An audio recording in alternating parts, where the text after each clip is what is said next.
Okay. So here's the agenda that we'll be following today. We'll start with a quick round of introductions, and then as a refresher, I'll do a quick overview of the Sustainable Communities Program. We'll then go into the renewal application and specifically focus on the action plan section. That is the goal of tonight's focus group, to get together some good information and some good goals and action items for the Pikesville area that we want to work towards. So start thinking about them now so we can play along with the mural later. And to collectively develop the contents of tonight's action plan, we'll be using this online platform called Mural. I'll tell you a little bit more about it when we get there. And a bit of our time together this evening. So then we'll get back to the PowerPoint and we'll end with some next steps. And I'll stop sharing for right now so we can do some introductions. So I'll start by introducing myself. My name is Sydney Cooper, and I am one of the Western Sector community planners in the Baltimore County Department of Planning. Part of my area includes Pikesville, which is why I'm leading these focus groups this week.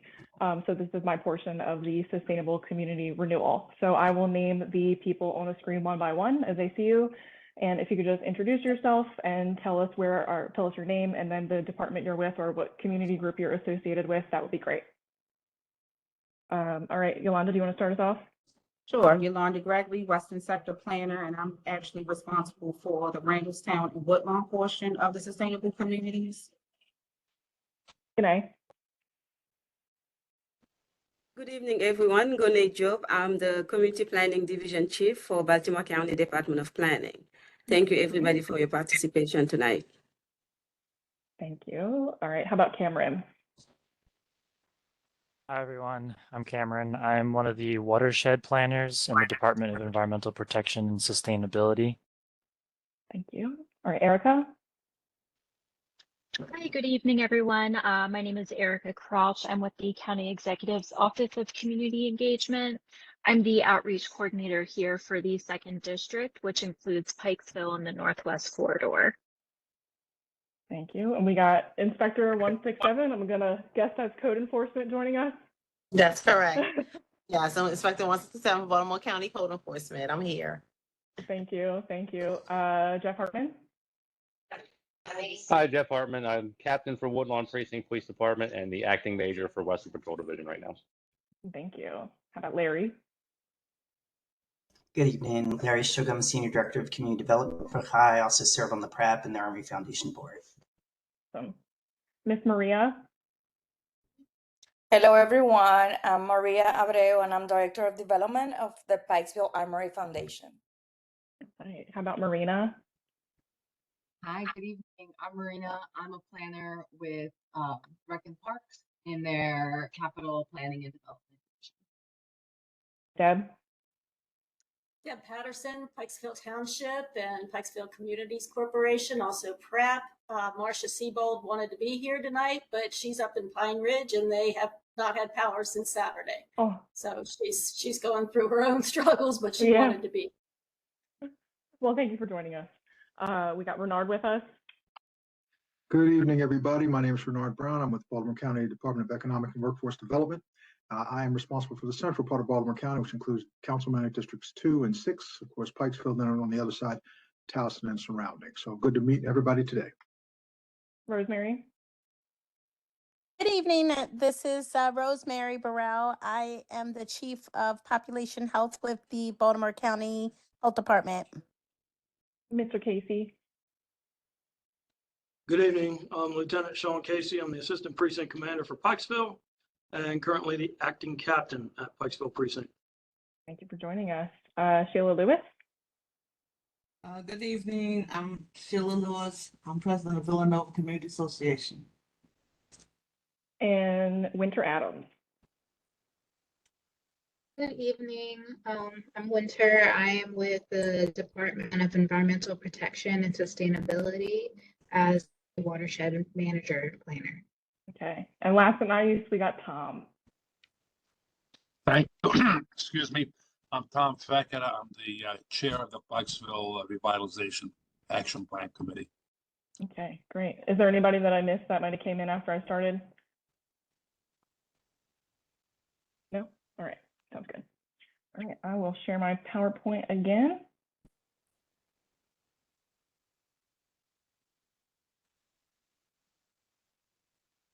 Okay.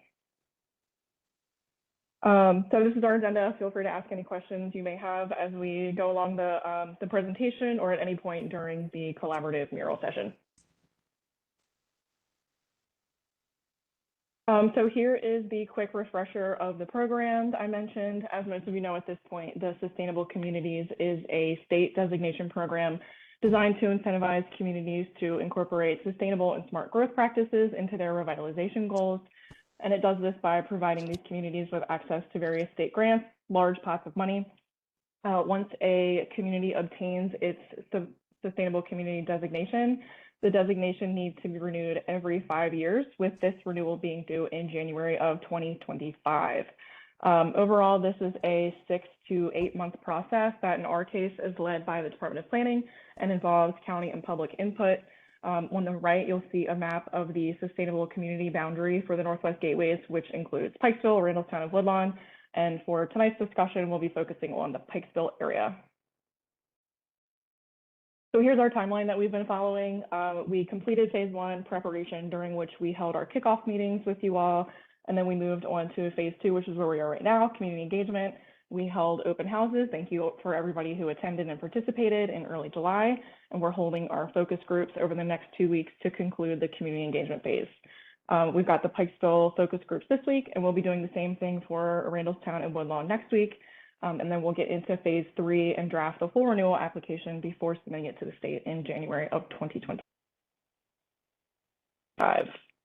And this is just an open house recap.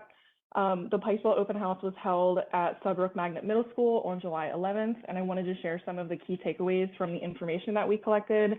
You all should have received this really pretty graphic that we created, shown on the right, but I wanted to highlight some of the items related to tonight's topics. Starting with the environment. So the top 3 environmental priorities were litter control, clean waterways, and green space and recreation. And trail development was a close 4th. Touching on quality of life, community members feel things like traffic calming, walkability, youth programs, a newer and more accessible senior center, maker spaces, and entertainment options are missing in their community. And then lastly, for the economy section, some of the key takeaways were 54% of participants disagree or strongly disagree that there is a diversity of businesses in the area. Attendees were happy with the amount of food options, but wish for more retail. 42% of participants agree or strongly agree that the community has a sense of character and a sense of place. And only 17% of participants agree that their community has the resources to attract visitors. And if anybody did not receive a copy of this graphic, you can just send me a message in the chat box and I'll make sure you get one after the focus groups. So as part of this process, these are the items that we've asked you to contribute to. For all of the local stakeholders and community members, thank you for promoting the open houses for us and giving us your feedback and comments. It was extremely helpful. For all of the agency representatives, we really appreciate your participation in the open houses, manning activity stations, and talking with the community members. So today you're all here, of course, for the focus group meetings. And finally, once the plan is drafted, the last thing we'll ask of you is to review it and provide any comments you may have. So I'll get into the application and the action plan that we'll be working on today. So here is an outline of the main sections of the renewal application. There are 3 sections of the application: the qualitative assessment, competitive funding, and the action plan. The qualitative assessment portion includes significant accomplishments the last renewal pertaining to the categories that are outlined in the plan. There is also a section for goals that were not accomplished to be discussed. The competitive funding section is looking for any type of funding that was received that went towards implementing the goals and action items taken from the last plan. And then the last section of the renewal is the action plan, which asks for future projects and their desired outcomes that should take place over the next 5 years in the community. So this is where we'll be focusing our attention tonight as we discuss some of the major community goals and plans that everyone has for Pikesville over the next 5 years.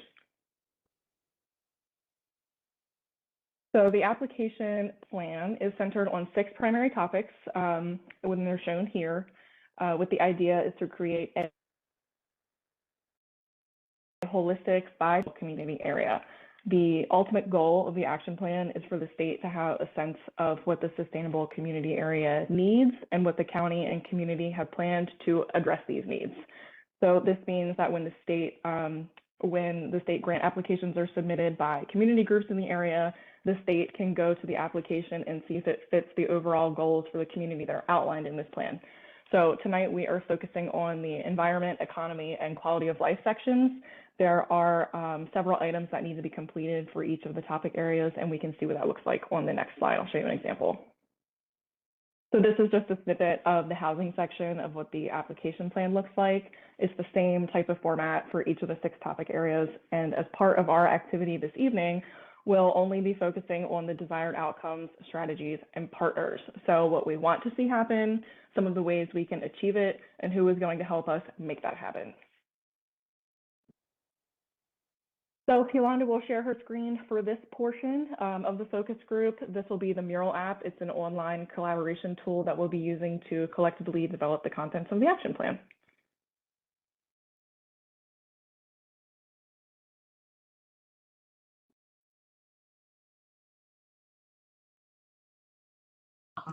Okay. Are you guys able to see that? Yes, yes, ma'am. So if she zooms out completely, you'll see the 3 topics that we're covering today: environment, quality of life, and economy. And if Yolanda, when you show everybody, if you could zoom in on the environment section, we'll get started with that one. As I mentioned earlier, we'll be looking at the desired outcomes, the strategies, and the partners. The desired outcomes are the overall goals that relate to the topic areas we'd like to see accomplished over the next 5 years. Excuse me. Strategies are projects, initiatives, and efforts that we make to reach these desired outcomes. And the partners include groups or agencies that will be participating in these strategies. So I've already filled out some of the table with existing information. Specifically, I've added some of the contents that the agency representatives have sent us that they have planned for the next 5 years, and then some of the feedback that we have received from the community at the open houses as well. So we'll go through this together, of course, but the point today is to not only to share this information, but to get direct feedback from the community stakeholders and the county reps we have with us to include in our action plan and talk about what we would like to see happen over the next 5 years. So does this make sense to everybody? Does anybody have any questions before we get started?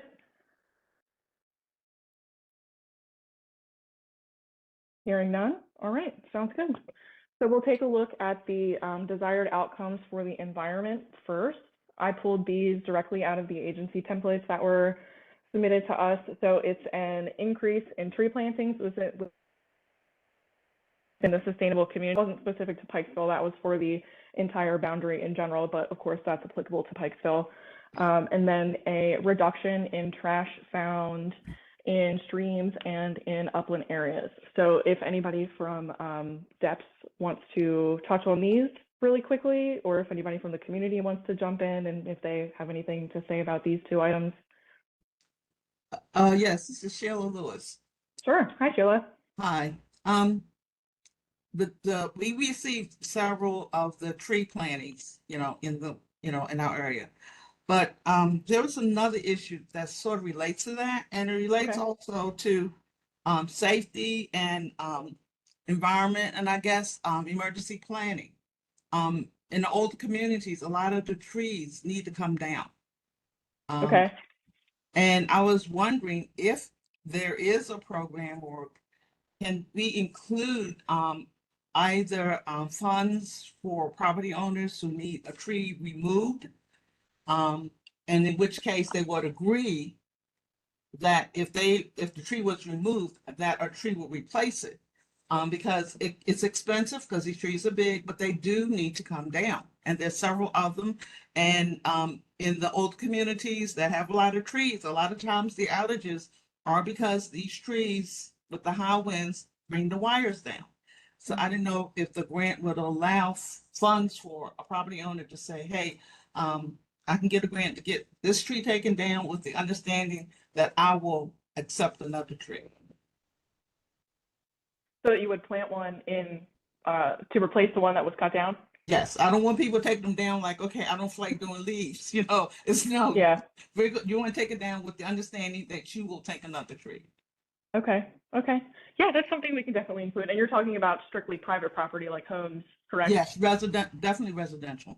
Okay, all right. What about the quality of the trees that are like in the tree pits or in the tree boxes? What do you guys think about those? Well, That might we be a have loaded a question. we have a massive plan on Rochester Road to improve the tree boxes and the plantings. I think it is very important that take place. I let me add to what Sheila said that I think in general we have an issue with removing trees before they get they cause catastrophes, not just on private property, but along highways, along roads, and replacing them. I think that's a great suggestion. So preventative maintenance for tree health and tree quality. Yeah.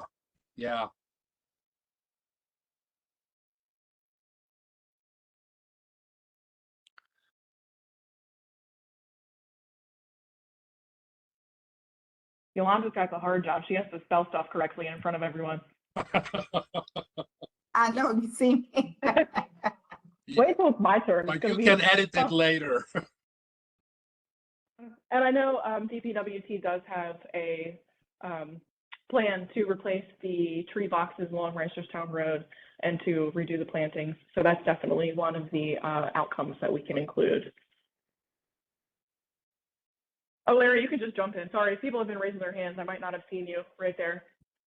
Oh, I was just going to say, the county probably already budgets for this, but sidewalk repair when the trees are the ones that pop it up, which I think still is the county's responsibility if the trees are doing it. Is that correct? That's a good question. I don't know. In the city, It is not. Right now, if a tree disrupts the sidewalk or ruins the sidewalk, it is the responsibility of the homeowner. I'm not sure how long that's been in effect, but that's how it stands at the moment. Okay. Well, I just launched a pilot for sidewalk repair grants, matching grants for folks. It's a very small grant because, it's a small pool. And of course, we're talking hundreds of millions of dollars, I'm sure, if the county was going to for the county to fix everything. But anyway, maybe there's a way to work that in there. Yeah, absolutely. Yolanda, if you could put that as high as CHAI. Oh, sorry. I wasn't necessarily volunteering high to do that. We may be able to expand, but but it's worth talking about. But I also think just from the perspective of the county, thinking about is there a way to give some relief to homeowners? Sidewalk repair grant. But I'm happy to discuss this about high too. Yeah, totally. I'll put you in there as the only partner. And I was gonna add in there. I'm sorry, I was just gonna add in there, even maybe even changing the policy. If right now it's up to the homeowners to do, maybe change the policy for county maintenance. So we can just add all of our ideas, any suggestions in here, and then we can think about it later. I'm saying think about because Yolanda is typing thinking about, but yeah, and then we can discuss later about how that can be changed if it's a policy, a county policy. Mm-hmm. And I'm sorry to keep talking, just real quick. The city, there was a mayoral fellow that did a whole assessment of the city for sidewalks and assessed different areas and came up with policy recommendations. I'll send you a link or a copy of that in case that's helpful. Yeah, that would be great. I will add a quick note. Oh, go ahead. Okay. No, go ahead, Cameron. Just while we're on the topic of sidewalks, at the moment, any tree that the county plants in the right-of-way, in the area between the sidewalk and the road, they plant with what's called a root barrier. So it's a plastic barrier that directs the growth of the roots so that it mitigates the effects of the tree roots. So we are, when we're planting trees, we're not fully putting a homeowner's sidewalks at risk. We do some things to curb those effects. No pun intended.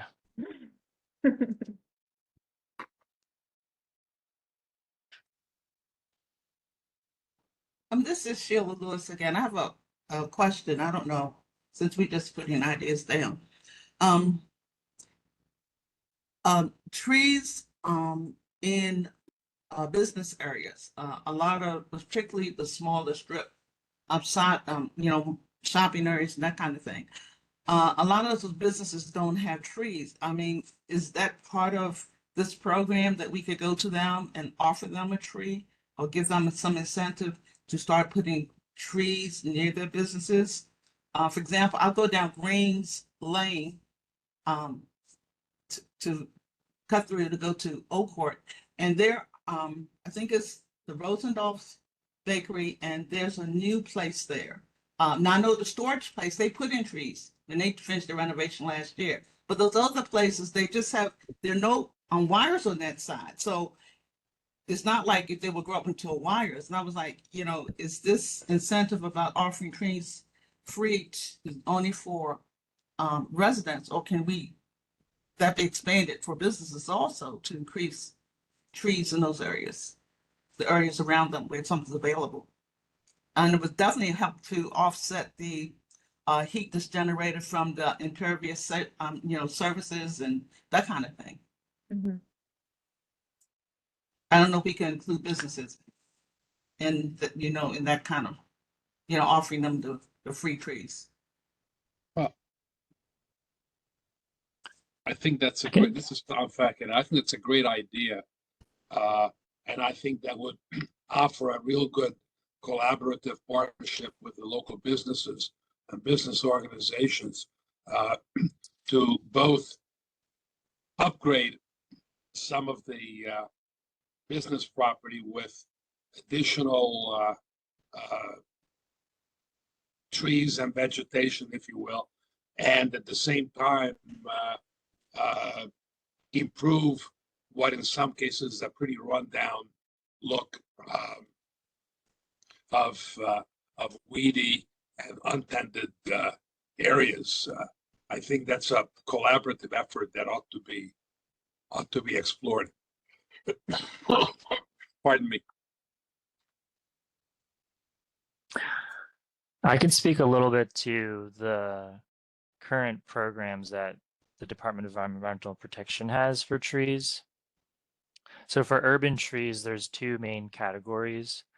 There are tree equity projects, which are plantings that are done in specific areas that the department did a study on, where there's low canopy and a cross section between low canopy and low income. And those projects are typically an opt-in basis by homeowners. The other program is kind of coming back to what we were talking about before with street tree removals and replacements. So we also have a lot of long-term data about where trees have been removed throughout the county and have focused what are called street tree replacement plantings. Those ones are not an opt-in basis. There's somewhat of an opt-out basis if someone has a strong feeling about not wanting a tree in front of their property. For those projects, it doesn't matter if it's a business or a homeowner or what be it, the tree's going in one way or another. If a business particularly wants a tree very strongly, then they can be added to the planting. But that only really happens when they catch wind of the project and they reach out to us and request one. The same goes for the tree equity projects, where if a business nearby catches wind that there's a planting going on and they reach out to us and they say, we want a tree, then we can add them into the planting just as long as they're within the tree equity boundary. But I do agree, I think making these two programs a little bit more evident to businesses as a resource to them is a great idea. Because just at the moment, the way we reach out to different households about these plantings is through direct mailings. And so those direct mailings are usually, the addresses are extracted from a large data set. And so sometimes those mailings will go to the property owner who doesn't necessarily live at that property or owns the property and lives in a different state per se.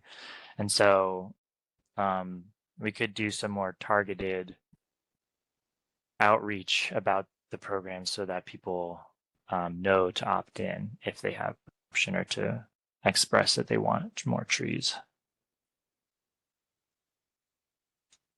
I have another question about trees and development. I know sometimes when developers go to areas and if part of their plans can only be implemented by them taking down what has been designated as a specimen tree. Is there some way that that policy can be looked at closer? Because on some of the plans where like they said, okay, they're going to, because they're allowed to pay for that. It's not saying that they absolutely need that tree gone. I mean, they could make plans to do things around the tree, but because it's just easier just to pay the fee, which is really not a lot for the specimen tree. I mean, can we look at that and start asking that the plans be more mindful of preserving and protecting and incorporating trees in design more so that they haven't been in the past? Because if they just allow them, say it's a specimen tree and this is how much, depending on the size, this is how much it is. And it's not a large amount, so they just take it on down. I mean, is it possible that we can think about a policy that, you know, helps them be more mindful and ask them or give them some incentive for incorporating the tree in their design rather than just taking it down? Oh, yeah, Definitely, absolutely. I think that that's a great idea.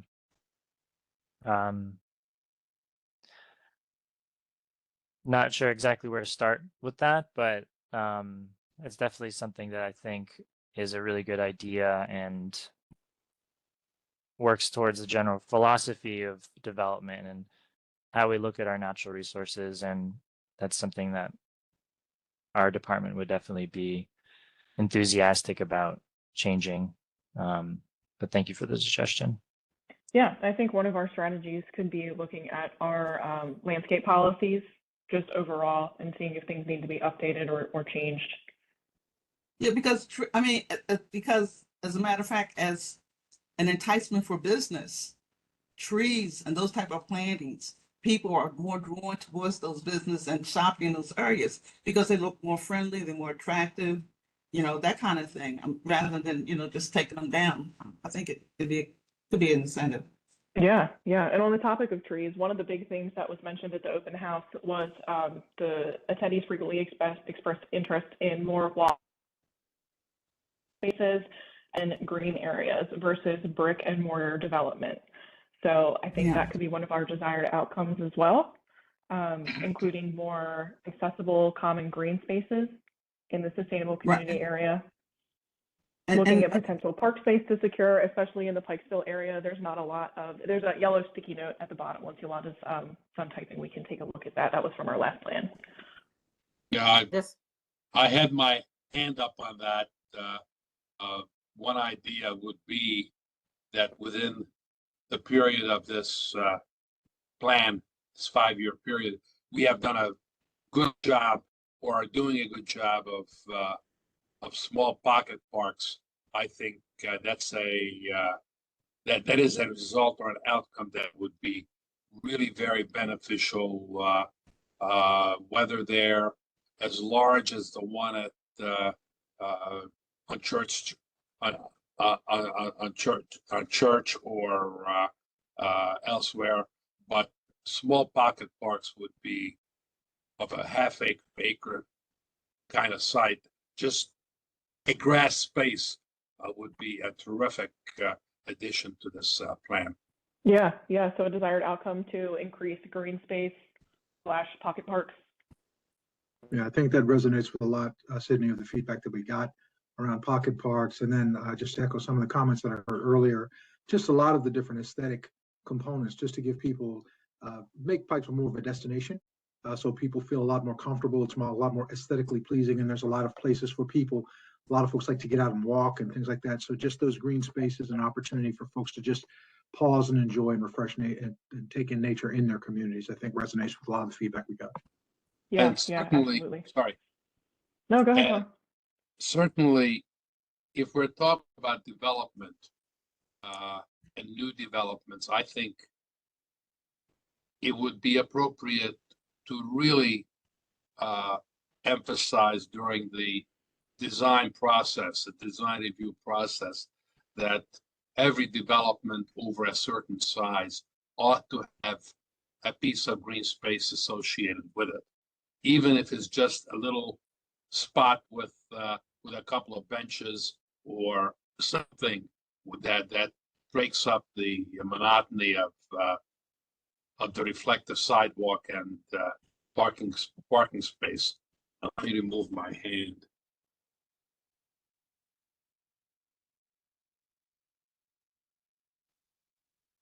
Okay. I have one more comment about the trees and the neighborhood parks. We have a neighborhood park, and it was created in the late 70s. It wasn't intentional, but it was created, and it's here. Now, when it was created, it was very manageable because it was originally residence, and people could go through it and walk through it and enjoy it. But over the years, it's become overgrown. And is there some way that, I mean, this is not something I like needs to be done, like every year, or every 2 years, whatever, maybe, but that needs to be done. An assessment of that area to help the trees. Because we went in and we cleaned out some of the underbrush and overgrowth under an area of where there were trees. And we saw a marked improvement in the trees that were there.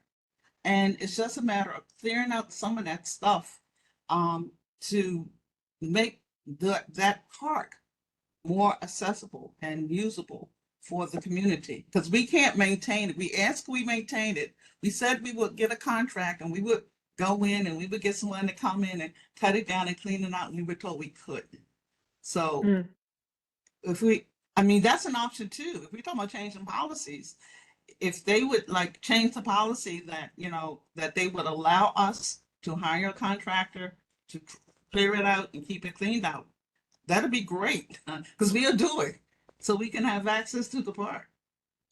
Okay, so maybe explore a community stewardship policy of some sort. Yeah, something like that. Yeah. Sheila, what park is that? Villanova. Okay. Drew Emmers walked through it. I think it was around in March. He and a group, the staff walked through it, and they walked through pretty much the entire park. And they were kind of amazed at what they saw. And they're like, right, that's what we were trying to do. We were trying to get it all back open again so we can walk through it because there were homes there. So if we can get that cut down, it's like people just walking down the street. I mean, the buildings are gone and some of the foundations still there, but it's open enough that just like you were walking down of another street. And it did help the trees. The area that we cleared out, we saw a marked improvement in the health of the trees.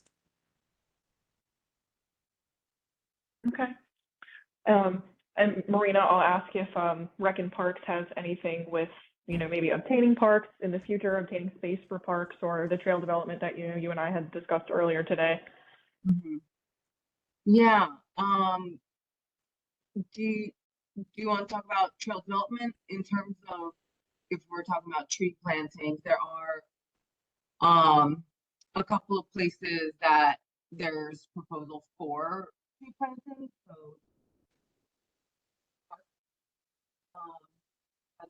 Breaking up.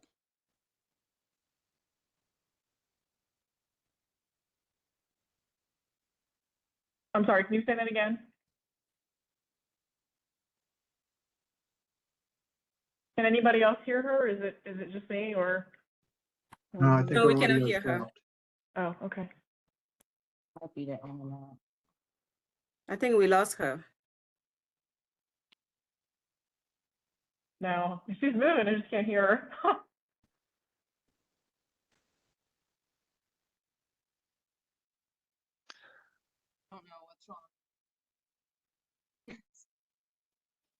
still can't hear me. Okay. No, you're good now. I Oh, can hear you. okay. Sorry. I don't know why that happened. So just on the topic of tree planting, so we've got proposed tree plantings in Meadow Creek Park, which is under construction. And then there's a stream restoration that we're working on in Gwynvale Park that's also gonna have some trees added to that area. In terms of trails, so Meadow Creek Park also, there's going to be added trails to that. There's going to be like a paved path, as well as a more natural trail that does a little stream crossing in there. And then adding some walking paths to Gwynvale Park as well is on the docket. And then Milford Mill Trail, there's going to be renovations that are happening this month. We're adding like a paved loop around Gwyn's Falls, so I have that on in my notes. In terms of the trails being added, there is some community members who want to see more, like a better connection to the metro station that's there, and so they've been reaching out to us to do that. But I talked to Drew today about it, and he just doesn't see a way that's really feasible to add it. He's not opposed to it, he just isn't really sure how to make it work, because it seems like it kind of combines projects across agencies. And Sydney, you and I can possibly talk about that more. I don't want to, like take up a lot of time with it. But I can give you the details that I have on it. But essentially that's kind of some of the information we've got, that the community members would like to have a walking and biking trail. So one of the conversations we had was, like, there are sidewalks in the area that could essentially be used to connect these trails, but if folks are looking for bikeable areas, sidewalks are not sufficient enough for that. And depending on traffic, it having like a paved asphalt path might be the way to go. But again, that kind of, there's, I think, cross-agency collaboration. Yeah, we can definitely talk a little bit more about it offline. Yeah, and I think it's when we talk about sustaining the community and what's making it attractive. Some of the things that are attractive about some of the communities, like in the Cockeysville area and Timonium areas, that they do have those trails along those streams, and that people move into that area for that. Now we can take better advantage of the Gwyn Oak watershed by, when we have that space around it, to start making available a similar trail or path in the northwest corridor, so that we're just not just talking about, okay, people having access. We're talking about making it attractive. We're talking about people want to live here. The same way those trails along those streams, the falls, draw people to want to be in that area. It can have the same effect, the same impact, if we are intentional and think about it, not just, well, this is what people want, but how can we make this an asset, that the same way those trails attract people to live in the area, we have the same opportunities presented here. Now, we didn't intend it, the flood and all that kind of thing kind of made it possible, but now that it's here, and we can help take advantage of that and make this a trail for the northwest area of the county, the same way it's in northern Baltimore County. Yeah, Yolanda, can we add connecting waterways, green space, and people to one of our desired outcomes?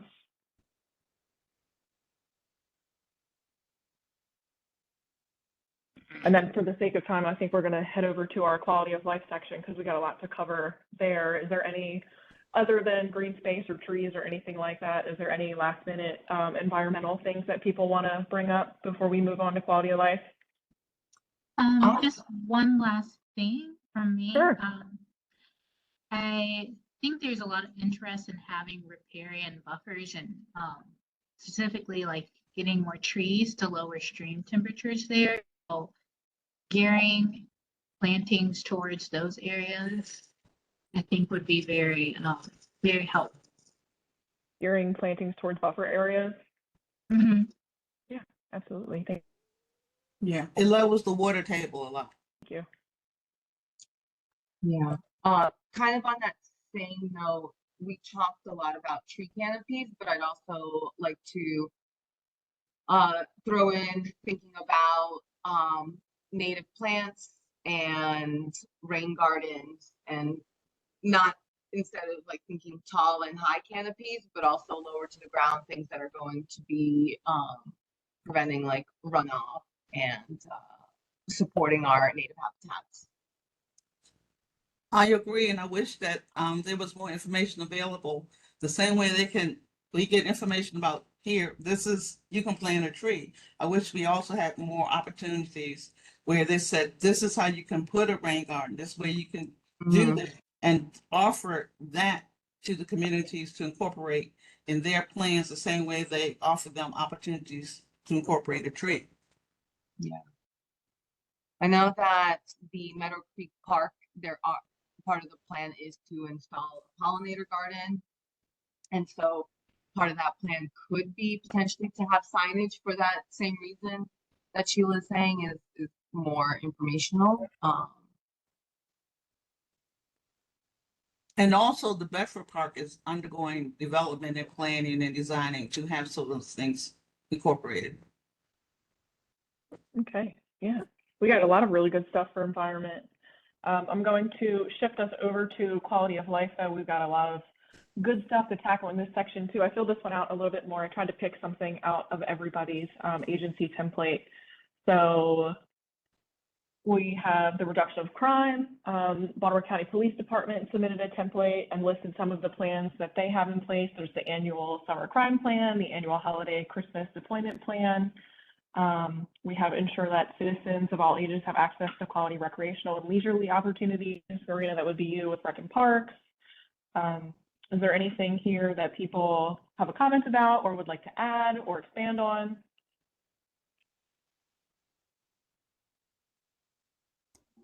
Sydney, something I'm really interested in is something that PrAP is working on, and a lot of other stakeholders have been bringing different organizations together, to focus on similar issues they have around crime, and also, of course, the police department and others. And in Northwest Baltimore Partnership, we've been looking at that, and I'd love to see some exploration of cross city county partnerships with, there's a lot of groups all focusing on the same thing. I think it would be really exciting to bring them all together and see what can be done, including the elected officials and the agencies and lots of other stakeholders. And Northwest Baltimore Partnership is, of course, really interested in something like that. So bringing stakeholders from all levels together to take crime prevention, crime management.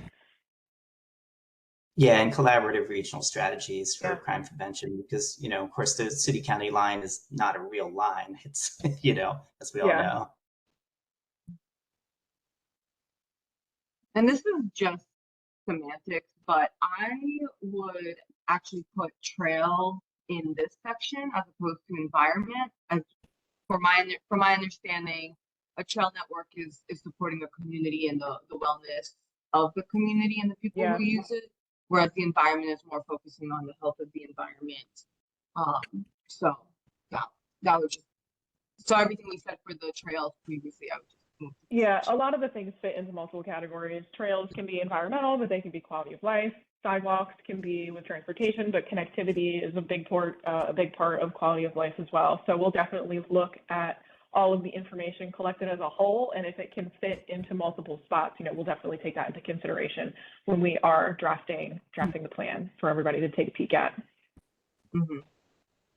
And I'm going to call on the police department to see if they have anything to say about those regional strategies. I'm not sure what type of other outreach programs or things that you guys may do that we might not be aware of in the area. I know we work collaboratively with the Northern District. Acting Major Yorkovic Captain Yorkovic down there. We work with them numerous times on different investigations, including the city line right there at Reisterstown and Glengyle. We are in constant communication there about different crime that's occurring and kind of transient as it crosses over the city-county line there. I know we have several regional task forces that work in both jurisdictions there. If there's specific questions, I can kind of try and address them there. I'm not sure if that's exactly what you were looking for with partnerships that we have going on with us and Baltimore City and reacting to different things. I know we are also collaborating with them as we approach the high holidays, as that's coming forward, as to our deployment strategies for that. So, I mean, there is definite talk that goes back and forth between the two agencies there. Mm-hmm. This is Sheila Lewis. I'd like to see the SRO program strengthen and enhance from the feedback we get from students and community residents. It's a real help, and anything they can do to enhance it, make it stronger, strongly support it. It makes a difference. It's really important. The other thing is I think it's the police cadet training program. A lot of times the training is located, I don't know if it's just not because of there's enough response about it, that it's located might be in the central area or the eastern area and not so much in the western area. And I'm not going to be against them. I'm just going to advocate for the western area, that we have more of those trainings here. And also, and I think it's a problem. I'm not blaming it on the police. I think it's more of a problem that the county does not appreciate what the police can do to enhance the attractiveness of communities. I know they have an event where they have they can have the helicopters and all the equipment, all that kind of stuff is used over in the, over there, I think near Middle River or somewhere over Essex. And the community goes crazy over it, particularly the young people. And sometimes it's their first introduction to the possibility that I can be a policeman, I could be of service to the community. And I wish they would find space in some area on the western side of Baltimore County where we can have the same kind of opportunities to share police resources that are there. And the other thing I wanted to talk about was code enforcement. Mm-hmm. We have a real problem of getting violations corrected. It takes too much trouble, too much effort to get violations that are on the books clearly written to get resolved. So for quality of life, I would like to see if they can attract more cadets for police cadet training in this area and find an area for the police to have so that they can do something similar with their when they show all their big heavy equipment that everybody really likes. They can find some place to do that for Western Baltimore County. Ms. Lewis? Ms. Lewis? Yes. I just want to touch on a couple of things first. We do have a cadet program. We also have an explorer program. Mm-hmm. I don't want to speak out of turn here, but with the revitalization of the Armory, I think that presents an opportunity for a great space for more programs with the police department and the community. I agree. As well as to recruit additional cadets and explorers to the county. Mm-hmm. Also, that brings in an opportunity for events kind of chartered and collaborated with the SRO program to bring students over there for after school activities as well. I know on the east side, I organized an event over there that I titled SEAL Games, which worked out very well. And the goal was to expand it. So this might present an opportunity for that. Thank you. I appreciate that. And I think the thing about it is sustaining communities. This is how we are going to sustain our communities for law enforcement. And the police it's not just enforcing law, but they're there to keep the peace. And if we don't encourage our residents to embrace these, then our communities will not be sustained.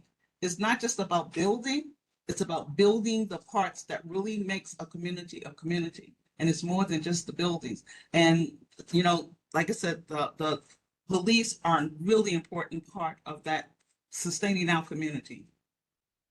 This is, this is, I hear somebody else. Yeah, it's Captain Hartman. I wanted to go add a couple things for Sheila, just so she knows a couple things that are going on. For the training piece, we do have a dual campus right now. Part of our campus for training is in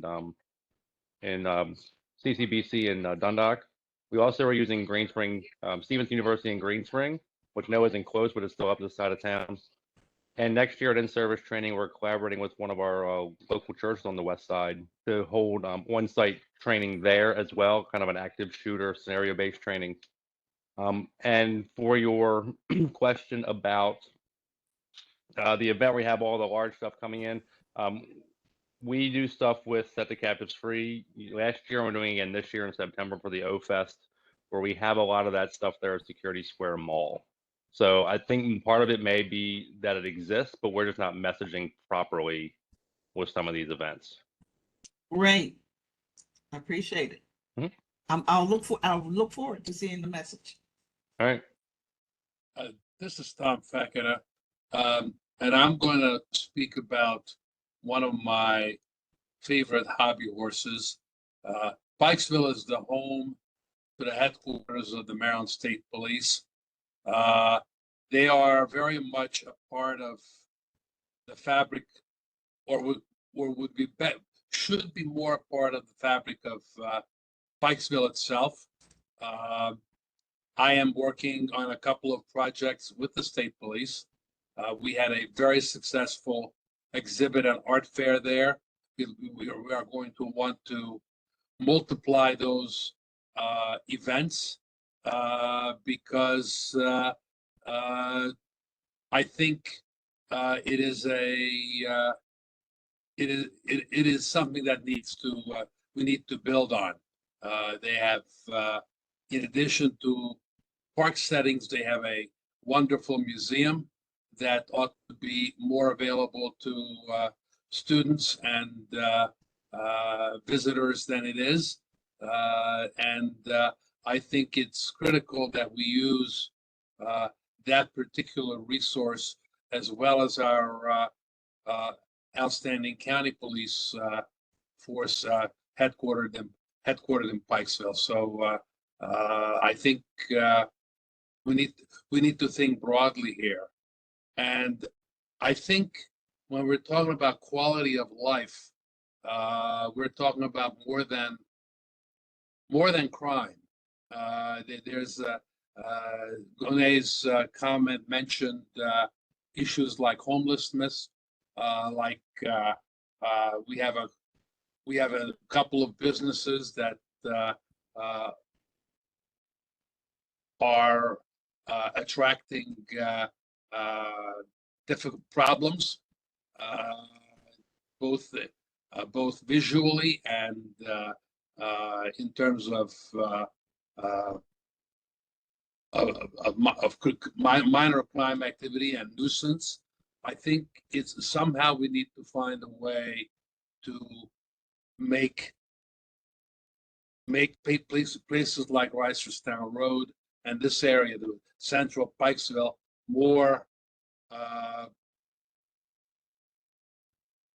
pedestrian friendly, not just in terms of some of the other pedestrian friendly issues, but in terms of making it appear that it's a welcoming area. And people aren't convinced of that. There are weeds, there are issues around enforcement, and those all relate to quality of life. We have a committee on quality of life, and I think we need to work a lot harder at those kind of issues. And also with quality of life, much like Gene mentioned in her comment, the arts and entertainment factor. Tom, I know that there was the Art is Alive event earlier this year, and I know that's something that the PrEP group is going to continue to explore. So I'd like to include that in one of our desired outcomes, is to explore maybe an arts and entertainment district, or how we can include public art and public events in everybody's lives a little bit better. Thank you very much, Sid.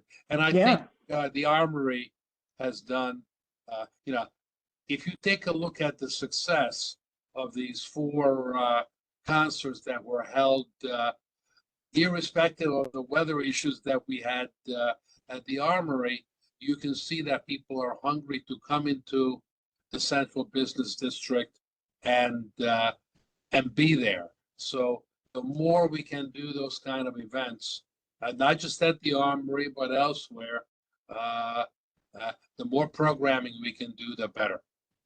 Can we utilize the Armory as a public location for events under a strategy, please, Yolanda? I'd like to make sure that that's included. Absolutely. It might be there already, I just can't see. This is Sheila, and something that Tom said. Yeah, I put it there already. Spark a thought I had about that I wanted to talk about. And we're talking about having places to visit and having places to come. I've listened to Catherine Hartman talk about those events, and I hope that they can start getting those things available to the west side of Baltimore County in a better, meaningful way. And also, when we talked about the State Police Museum, I don't think they have a lot of funding to handle that, but I don't know if this requires a partnership or change in policy, that we be more intentional about making that a fully functioning museum, and maybe even to have some historical or research records there, so people have a reason to come to this area, because that's for the state. They have a reason to come. They have a reason to come visit. They have a reason to even come do some research, and then they can support the businesses in the area. I think we need to be more intentional about developing fully those type of resources. And I don't know if the Baltimore County Police has a similar type museum or something like that. But if they didn't, I would like to possibly look into the possibility of them starting one. So that people can start seeing the historical aspects, they can start appreciating the intention, the function, the vision and the missions, so that we are providing not only the people who are here now, but we're giving the future generation a connection, something to aspire toward, something to know, okay, this is why I want to do what I want to do. I think if we can start being more intentional about those type of things, museums and research, that kind of thing, I think it would really help a lot. Yeah, so highlighting the history of Pikesville as a method of attraction. Yeah, and the thing about the crime, we do have some crime magnets, and everybody knows where they are. And we need to, and that's one of the problems about code enforcement, because these people, in order for them to continue to operate the way in which they're operating, which is often offering cheap services and products, they are violating other code enforcement laws to keep their costs down. And then when these are reported, it's too hard for us to get action. There's no coordinated, if this was a coordinated action between all the agencies get together, says, okay, yeah, we're going to focus on this because this is pulling the area down. It'll be better. A lot of times the reason why achievements, corrections are so difficult, because the persons, the community organizations have to go to so many different agencies to pull it together, instead of them realizing that this is a coordinated thing and they're going to work together on it. But that code enforcement is a big one. It's too hard, and it shouldn't be that hard. So we can put as a desired outcome, coordinate agency communication to ensure needs are met. Right, and the thing about it is, I don't know. I'm not going to like throw them under the bus. I don't know. This might be a resource problem, and maybe they need some funds set aside to support a joint task force that maybe meet quarterly or something like that to go over those things. And maybe they need funds to just fund that. I don't know, but what I'm saying is that it's not working now. Let me add just a little bit to that. I think coordinating among agencies is fine. Not only fine, I think it's outstanding. But what I think sometimes we in the community miss is we don't get the information. The communication loop and the collaboration loop leaves out the community, and perhaps there's action going on in the background that we're not familiar with. So I think it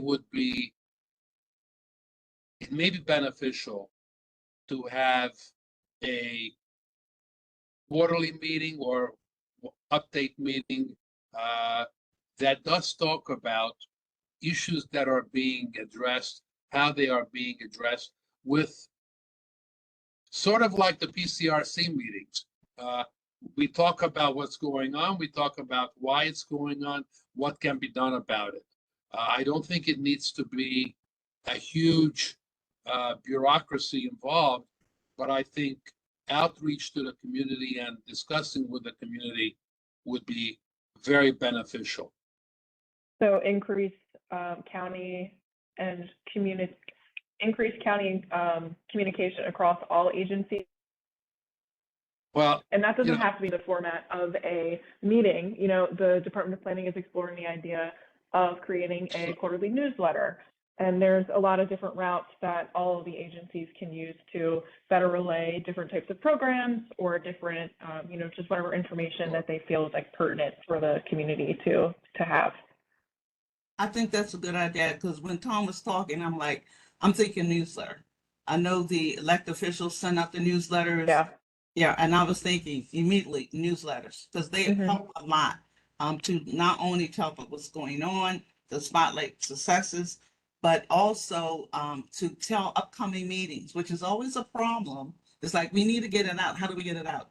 Those newsletters go out, and usually they will list the times and the dates of all those different events to make sure no one is lost. So I think maybe developing a newsletter that would go out would be extremely helpful.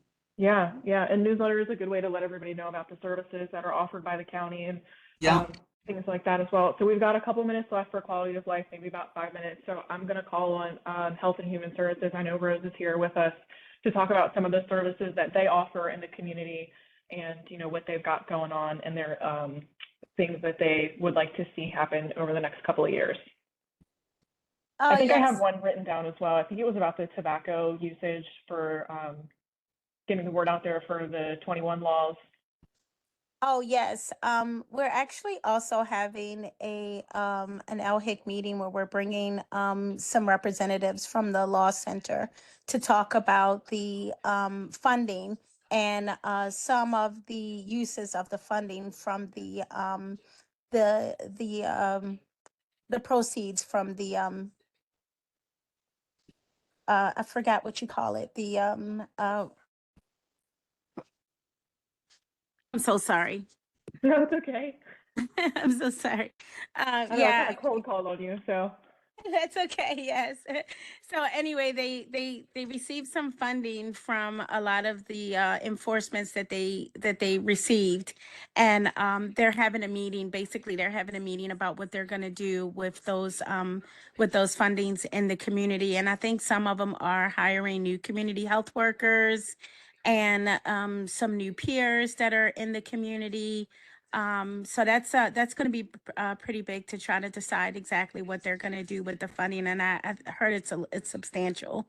So that's pretty exciting to see. Hopefully, I'll have something to report back on that.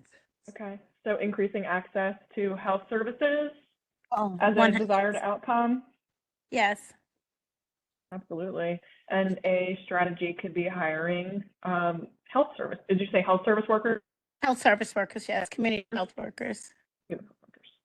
Okay, so those workers are going to be, you're going to look at the demographics of the communities and then focus offerings and informational sources based on the demographics of the communities, not just a general thing like everybody needs to hear about it. Oh, no, no, absolutely not. They're using data to be more specific in their targeted areas. Great. It's needed. I think that they're also gonna initiate some sort of public health campaigns in general. So yes, so some of that may be right, smoking campaigns, but and then probably enhancing some current cessation programs. Definitely some youth prevention programs, because that's where most of the money came from, targeting areas that were selling tobacco to youth. And then, of course, allocating some funds to healthcare workers and probably completing some more research as well. And I saw Erica just put in the chat that there is a biweekly County Connect newsletter as well. So I think if it's not there already, it might be, I don't know, I have to take a look. On the county website, there could be a hub page for all of the different newsletters, the councilman, the police department, the Office of Community Engagement, if there's something that the Health and Human Services has. I know Department of Planning is going to launch one soon.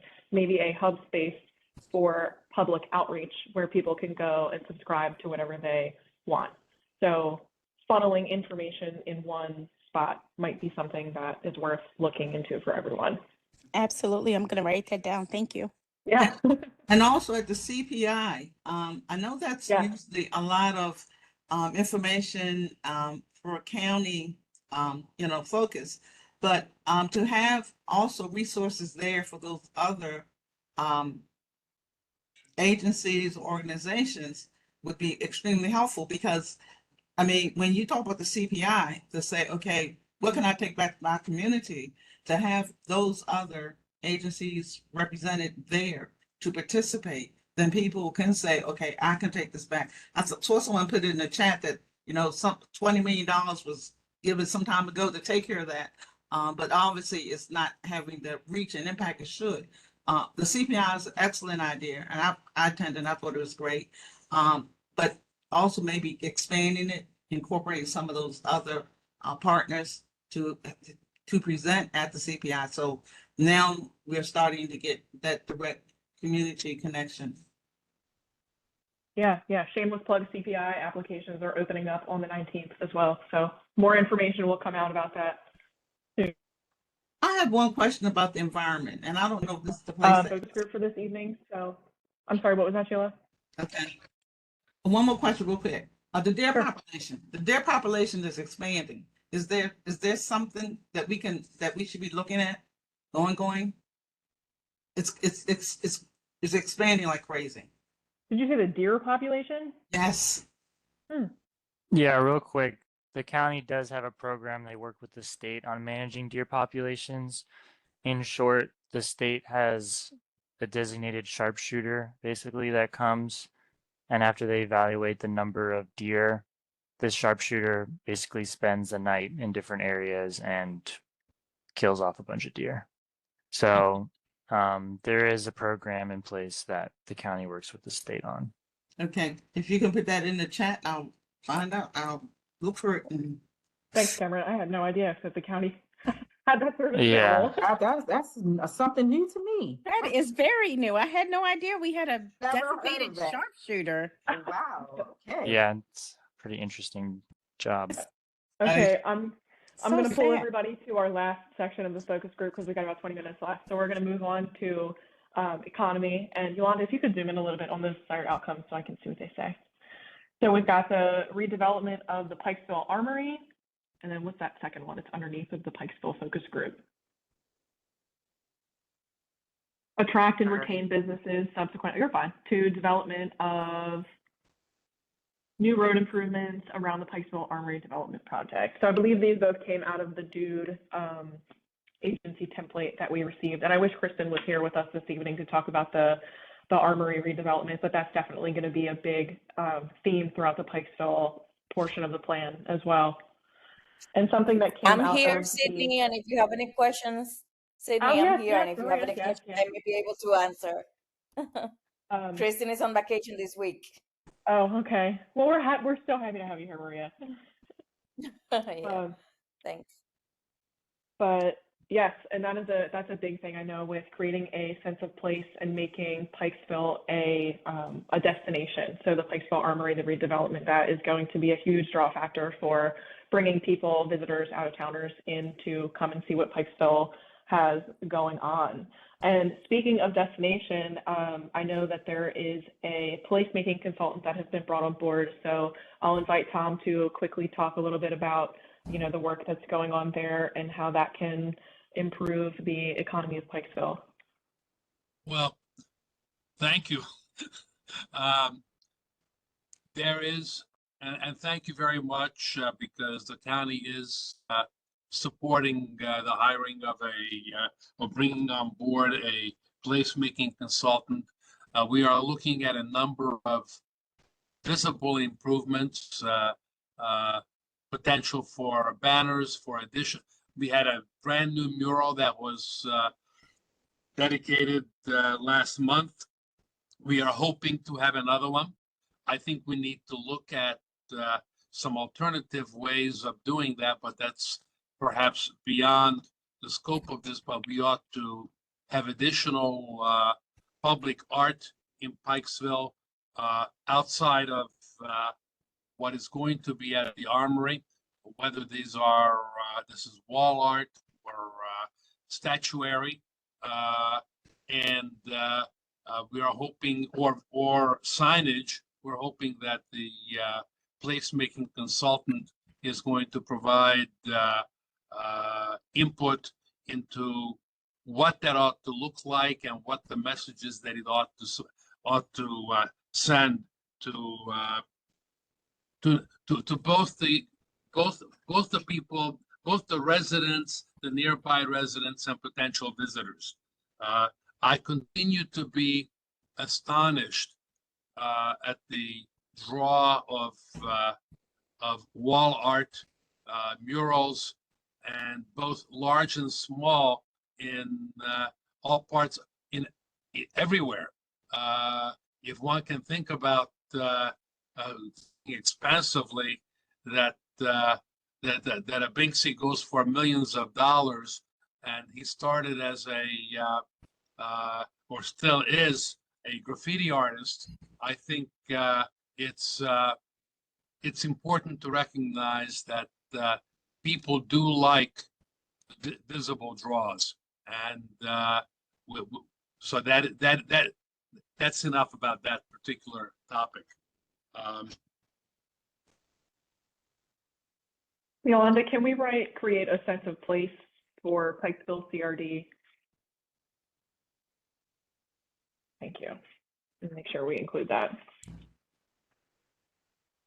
And Sydney, along those lines, I mean, do you want somewhere in there referencing the PrEP? I mean, maybe it's in there, but just referencing implementation of the PrEP or support for implementation of the PrEP.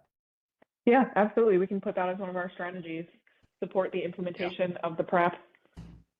Yeah, and I think the PrEP in this case is both the action plan committee and the revitalization action plan of it and its 11 action items, which include a large array of topics, including things like the sense of place, public artwork, facade improvements for local businesses, the examination of a potential for a mixed-use development on the northern end of of Pikesville.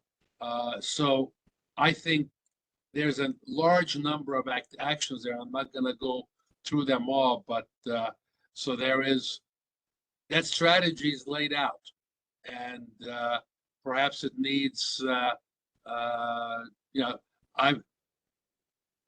the committee is charged with working with other local groups in making that happen, and the assistance of county, the planning, and other county agencies is very, very much appreciated and important. Yeah.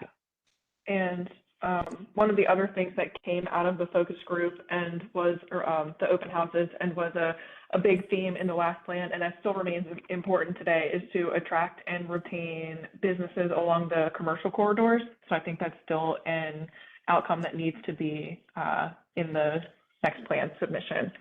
Absolutely. And the question becomes the how, not just the desire to do.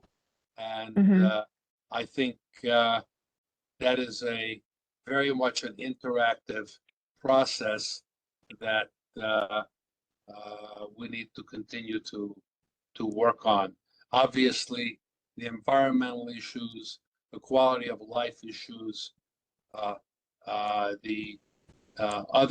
the other issues that we're wrestling with are all inclusive of all of that. And would it be totally out of whack to say that I think strategically we ought to think about the utilization of 600 Reisterstown Road? What property is that? Refresh my memory. How about if I call it the Tyvek building? That's the big, yeah, that's Okay. the big building that's been found. That on the corner of, Yeah. Slade and all that. yeah, You know, corner we're of sitting Slade. there with a huge building that's underutilized. I know it's privately owned. And I'm not going to list all the problems. It's an eyesore, but it's a building that ought to have a purpose in life other than just sitting there deteriorating. Well, and then to Tom's point, you know, this is immediately adjacent to the armory in that same area. And it's a challenge, right? So with all the redevelopment that's going on vis-a-vis the armory, and so the ingress and egress, it's an eyesore. I do think that needs to be addressed. I know that we've looked at, and I think really members of the community have looked a lot at how that can be addressed and trying to engage the owner of that property with varying degrees of lack of success, I think. But I think that should be a part of the conversation.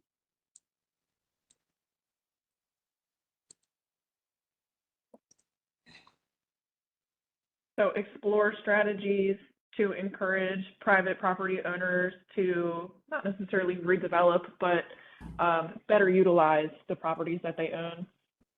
Yeah, I think there needs to be a strategy and plan. You know, the part of the challenge I know is that the building is condemned. So we do, I think, a piece of that strategy is going to necessity involve redevelopment. Mm-hmm. And on that, some more outreach for small business owners and those who are interested, because the small business are really the backbone, rather than trying to always attract big businesses. When you want that kind of unique experience, you want people with unique products and services. And we do have a lot of small vacant properties there. So something that we can, I don't know, with a special fair event or something, because this is a 5-year plan, and this is something to spark that, to actually say, hey, come, here's a chance, here's an opportunity. I don't know, but some grants will go along with that to encourage the small business owner to, okay, take a chance on in the Pikesville area as opposed to someplace else. But something to really start getting small businesses to say, this looks like a good place where I can do business. Mm-hmm. And Beth isn't here with us tonight, the Chamber of Commerce, but we will be discussing offline as well. So I'll definitely bring that up to her and see if she has any insight on what her chamber members are doing, or, you know, whatever type of outreach that she has as the chamber president. So that's going to be included in the plan as well. I think, Sydney, we're going to be tag teaming on that, you and I, because I've also a meeting with Beth on an ongoing basis. I think that we've done, there's a lot of different community designations to try to help with some investment And then things like some of the facade improvements and whatnot along the Reisterstown Road corridor and in that area, just to try to make it more aesthetically appealing. Just getting back to what we were talking about before for setting the table vis-a-vis an economic, having a pleasant place for people to come to and so forth. So I think, yeah, those conversations are going to continue to be ongoing. I think also some of the feedback we got was they're looking to generate and attract a different caliber of some of the types of businesses that are there. So that's going to be something that we're going to have to work on in partnership with some of our private counterparts. Yeah, higher end retail was one of the big things that came out of the open houses, for sure. Well, as you know, we do have one of the action plans in the PrEP plan is redevelopment of Foley Lane. There is a vision that has been developed, and I don't want to get caught up in that detail, but certainly when I said mixed-use development in the northern part, that is what I was referring to. I think that area is underdeveloped. It is. It needs to be a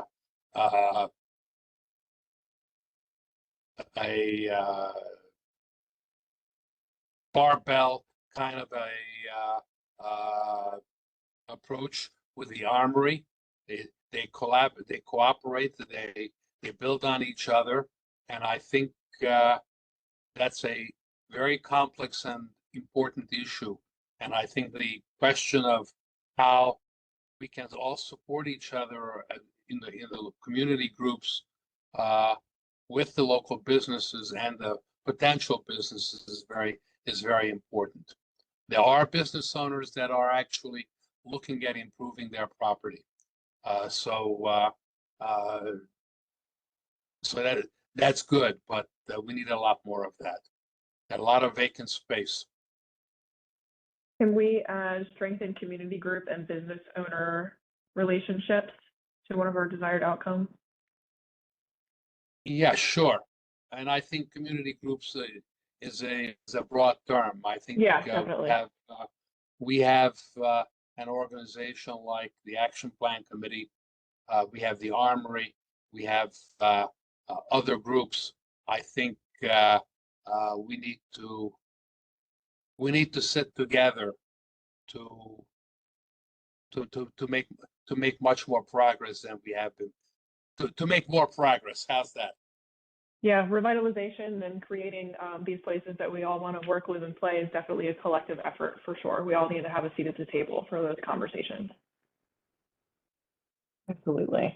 All right, we've got a couple minutes left, and Bernard, I'm going to invite you to talk about, I know that there's lots of financial programs and incentives available that Dude has to offer. Somebody brought up small businesses earlier. I'm not sure if there's any targeted outreach for small businesses or how. We work in conjunction with a lot of the, we work in conjunction with either through the open houses or working in conjunction with some of the different community groups.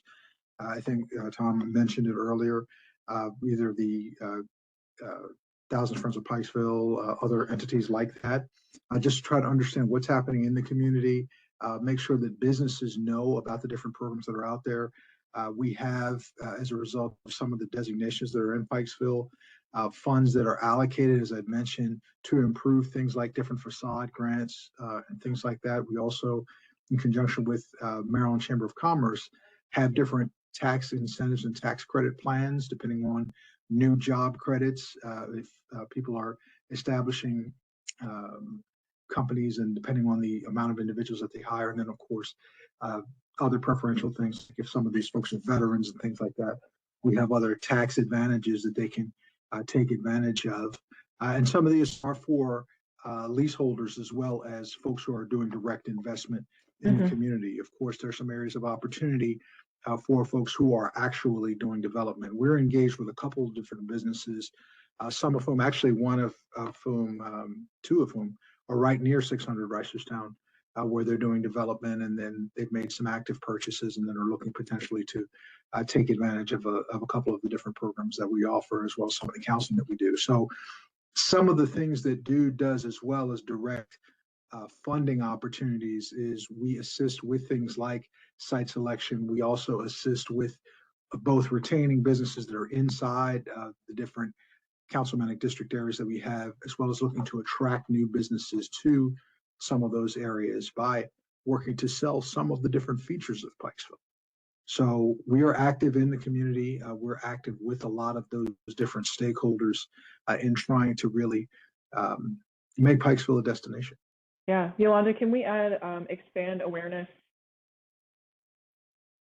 for financial and tax incentives?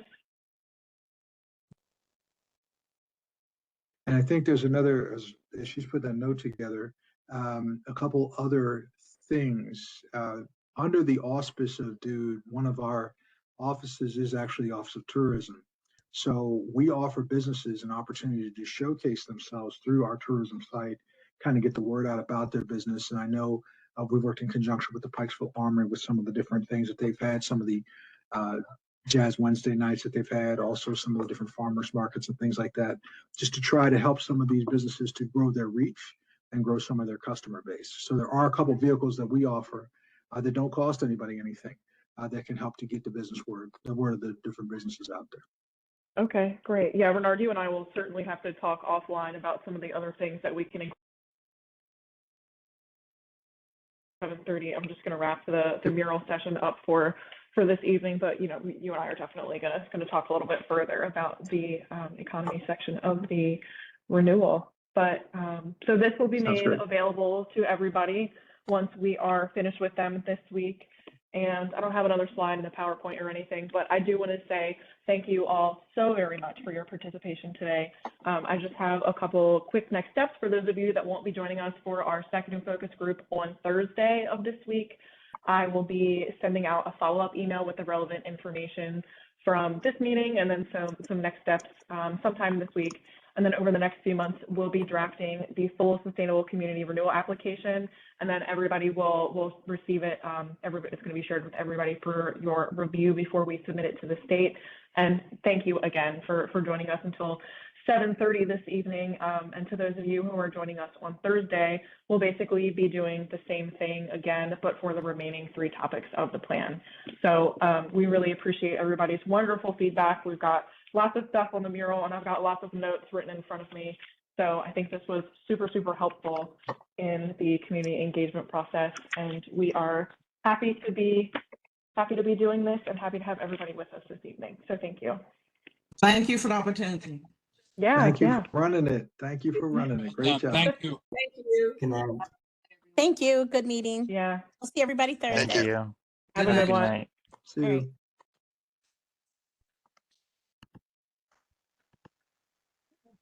All right.